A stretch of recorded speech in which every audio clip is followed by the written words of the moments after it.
Olá, meus amigos e minhas amigas, um prazer estar aqui novamente. Agora a nossa última aula sobre efetivação da saúde. Na verdade, estamos aqui num curso de Direito Sanitário, né? A gente já teve nossos 4 encontros e agora a gente está no nosso último encontro falando sobre efetivação da saúde, efetivação do direito à saúde e por aí vai.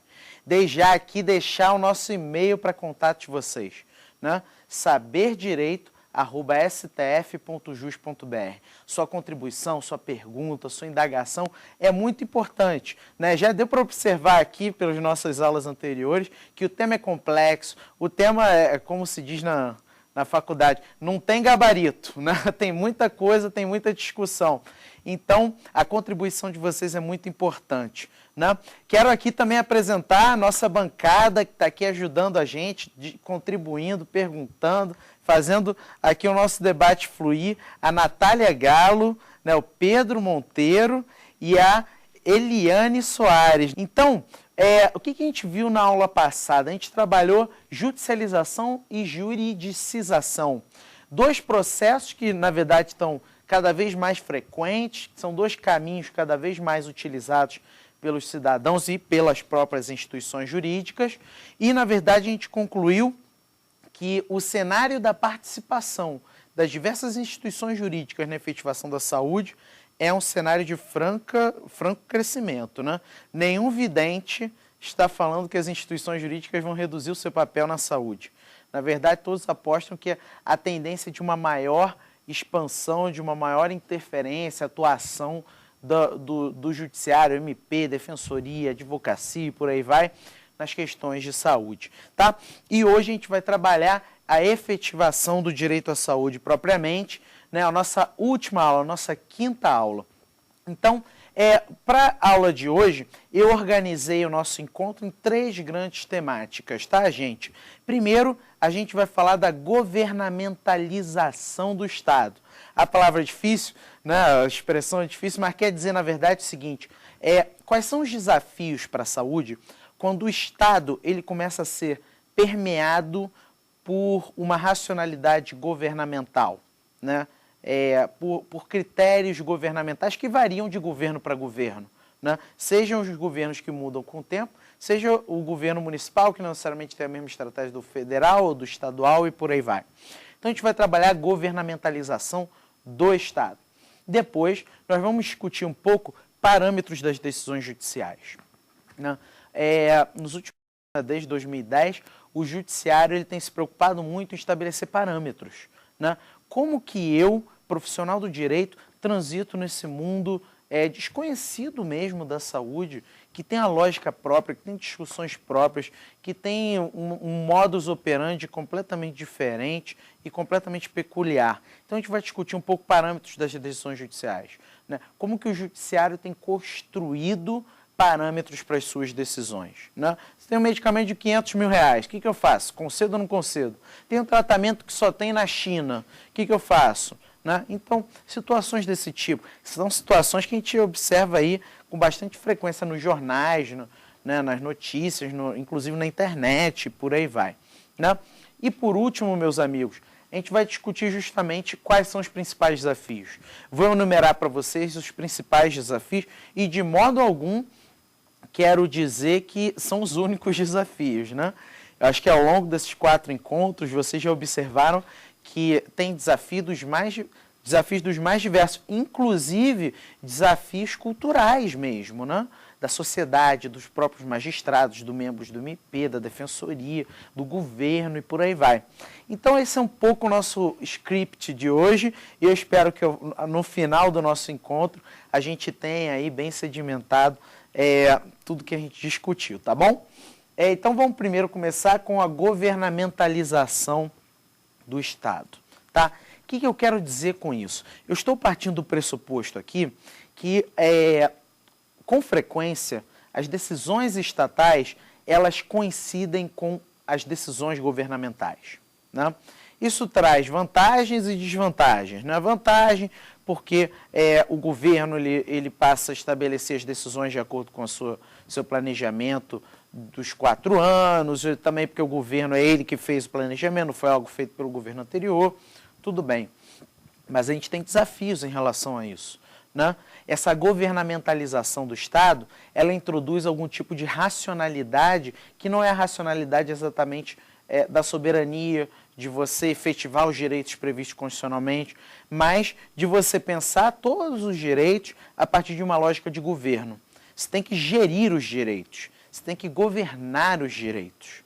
E num contexto de escassez, né, escassez econômica mesmo, e não estou entrando e dando mérito sobre por que há escassez, né? Se houve má gestão dos recursos públicos, se a carga tributária é insuficiente, ou se houve corrupção, não estou entrando ainda nesse mérito. Estou partindo, por enquanto, de um fato, a escassez. Né? Diante de uma situação de escassez e de uma série de direitos individuais e coletivos e de todo um arcabouço institucional que o Estado tem que manter, você tem que eleger, né? Você tem que priorizar. A palavra-chave de um governo é priorização, é eleição. Não eleição, eleger o representante. Eleição de eleger prioridades, estabelecer metas. Né? Não dá para fazer tudo. Por uma questão física, por uma questão temporal, por uma questão política, não dá para fazer tudo.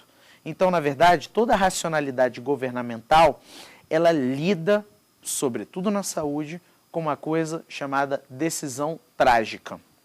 Tá? A decisão trágica, ela é muito importante ser considerada na saúde. Por quê? Toda decisão, seja ela feita por um gestor público, seja ela feita por um conselheiro de saúde, seja ela feita por um membro do MP ou pelo próprio magistrado, ela vai trazer algum tipo de repercussão econômica, né? Seja o deferimento de uma vacina, de um medicamento, de um tratamento e tudo mais, isso vai ter que ser custeado, né? No caso da saúde, ainda tem a peculiaridade que, com frequência, em função de serem medidas de urgência, você torna a licitação dispensável e, portanto, com frequência, os tratamentos de medicamentos eles ainda ganham uma onerosidade maior, né? Mas o fato é que o governo ele passa a introduzir a sua racionalidade de ter que priorizar certas coisas. Devo construir mais hospitais ou devo construir mais escolas? Né? Observem que o próprio direito administrativo confere ao governante instrumentos jurídicos que legitimam esse governante para escolher a escola ou mais hospitais, que é a famosa discricionariedade administrativa. Né? Então isso se torna um desafio, porque o Estado tem que eleger. Né? E os critérios de eleição podem ser dos mais diversos. Pode ser um critério político, pode ser um critério técnico, pode ser um critério de urgência, pode ser um critério de calamidade pública e por aí vai.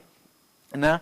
E o próprio ato de eleger ele passa a ser contestado em função da Constituição, por exemplo, estabelecer, no caso da saúde, que a saúde é direito de todos e dever do Estado. Né? Então, é lógico que os principais argumentos a favor da escolha, da necessidade de escolha dentro de um governo, eles vão surgir dentre os profissionais do direito, entre aqueles que defendem o Estado, né? Os procuradores do município, os procuradores do Estado e os advogados da União. Nada mais natural, os procuradores federais, nada mais natural, até porque eles são remunerados para defenderem o Estado, portanto devem criar argumentos para isso. Né? Então é bastante comum você observar argumentos de escolha trágica, de decisões trágicas, de necessidade de eleger prioridades e tudo mais entre os defensores do Estado. Né? Até porque faz parte da função desses defensores, né, atuar dessa forma. Tá? Quando se discute racionalidade de governo, se discute uma palavrinha chamada prudencialismo. O governo ele tem que ser prudente, né? Ele tem que eleger os recursos públicos e a alocação desses recursos de uma forma adequada, de uma forma prudencial. Tanto é que se estabelece, quando se pensa em responsabilidade fiscal, a palavrinha limite prudencial, né? Referencial prudencial, algumas pessoas chamam desse tipo também. Né? Mas é justamente a ideia de que você tem que observar uma certa sustentabilidade financeira e, para tanto, você tem que ser prudente, né? Uma outra característica da racionalidade governamental que vai influenciar o Estado é justamente a questão de ser um mundo dos programas. O mundo dos programas é o mundo das políticas públicas, né? Não tenho como fazer tudo, então estabeleço políticas de acordo com demandas específicas, com alvos que eu defina como importantes e por aí vai, né? Então, tudo isso diz respeito à questão da inserção da governamentalização, da governamentalidade dentro do Estado, tá? Agora, uma coisa interessante é a seguinte: com frequência, essa necessidade de alocação de recursos, essa necessidade de eleger prioridades, ou seja, a necessidade de não poder abarcar tudo, ela vem acompanhada de um argumento que ganhou até um revestimento jurídico. Não está exatamente previsto nas normas, mas ganhou uma discussão, uma corporificação, inclusive é muito trabalhado na doutrina, na jurisprudência, que é o argumento do mínimo existencial e da reserva do possível, né? O mínimo existencial e reserva do possível são argumentos muito comuns e utilizados pelos gestores, pelos advogados do Estado, de certa forma, para reduzir ou responsabilizar os outros entes da federação por uma determinada implementação no âmbito da saúde, tá? Mínimo existencial, reserva do possível, são leituras que não necessariamente foram feitas no Brasil, foram feitas na Alemanha e nos Estados Unidos e foram para cá importados. Então, eles têm todas as ressalvas de serem argumentos jurídicos produzidos em outros contextos, em outros países, em outras culturas, em outras realidades econômicas, inclusive, e que vão sendo utilizados no Brasil para pensar, inclusive, saúde, né? Em geral, são argumentos muito utilizados para direitos sociais. Saúde, alimentação, transporte, seguridade social, lazer, moradia e por aí vai, né? Na saúde, é muito recorrente nas defesas do Estado a utilização do argumento governamental do mínimo existencial e da reserva do possível, tá?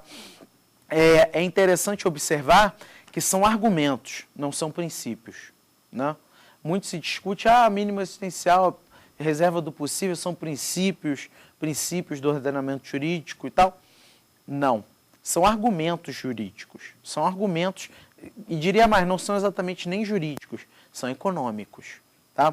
O mínimo existencial, ele tem uma feição que foi feita de uma maneira nos Estados Unidos e aqui recebeu uma versão ao avesso, digamos assim, né? Nos Estados Unidos, um contexto liberal, neoliberal, o argumento do mínimo existencial surgiu da seguinte forma: o Estado não tem como implementar tudo, mas ele tem que implementar pelo menos o mínimo, né? O mínimo necessário para a existência digna de uma pessoa, né? Então, o Estado não tem como implementar tudo, mas ele tem que implementar pelo menos o mínimo necessário para a existência digna de uma pessoa, né? Aqui no Brasil, como eu falei, o mínimo existencial com frequência é importado pelo avesso. Isso quer dizer o quê? É muito comum o argumento do seguinte: o Estado tem que implementar somente o mínimo em saúde. O que for além do mínimo não é dever do Estado. Digamos, é um plus, né? É um serviço além que se encontra submetido a uma relativa discricionariedade administrativa. Então é muito comum essa utilização desse argumento. Mas o problema do argumento do mínimo existencial, os críticos salientam,